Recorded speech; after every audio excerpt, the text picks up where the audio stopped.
The hits just keep on coming for UK Prime Minister Boris Johnson, with a piling on for him to fall on his sword following the Partygate fiasco. Of course, his actions were wrong. We know that. Leaders can't break their own COVID rules after strictly applying them to the public during a pandemic. But there's a lot more to this than it appears. Joining me now to dig through the mud, and it is piling up, and other issues in the UK, is editor of Spiked Online, Brendan O'Neill.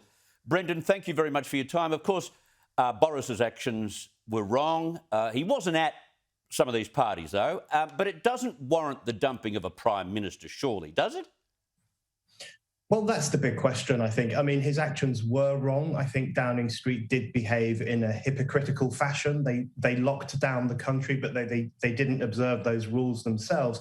So there are definitely questions that they need to answer. But you're right, this has become a broader political question now, and there's lots of vengeance against Boris Johnson, especially from the media elites, especially from those who hate Brexit, who want us to stay in the European Union. Some of these people are exploiting Partygate to try to score some political points, and that's where it starts to worry me. I want the government to answer questions about did it break the rules, and if so, why? But I don't want a Prime Minister who was democratically elected to be pushed out by the media just because they don't like him. I could never imagine Downing Street not having alcohol, but this is on the table now, right? That's one of the proposals that is being made, that there should be no more booze in Downing Street, which would be an extraordinary turnaround for politics in this country. But one of the things that concerns me at the moment is that we're obsessing over the rule breakers, which seems to include Boris Johnson and his government. But we should be talking about the rules. The problem was not that some people bent the rules. It was the fact that we lived under such authoritarian, stringent rules for so long. We left people to die alone. We didn't allow people to visit loved ones in care homes under any circumstances. Yep. We stopped young people from socialising. We stopped people from going to work. We have to talk about the severe rules, not just the people who bent them. Yeah, we did a lot of that right here in Australia, and it was disgraceful.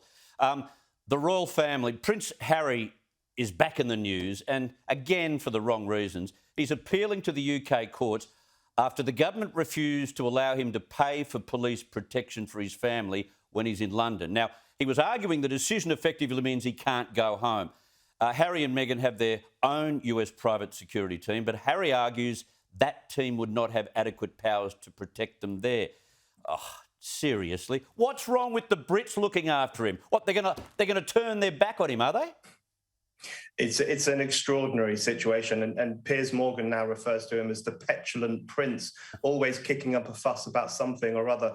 And lots of people are pointing out that if he goes ahead and sues the government for this form of protection, it will be the first time a member of the royal family has sued Her Majesty's government, which is the official name of the government in this country. So it would be another blow to the Queen. And you just think, when are Harry and Meghan going to stop attacking the Queen and attacking their own family? They've already spilt the beans about them or told stories about them on their Oprah Winfrey interview. They're constantly pushing the woke agenda and criticising the royal approach to life. And now there's this potential that they will sue Her Majesty's government for increased protection in the UK.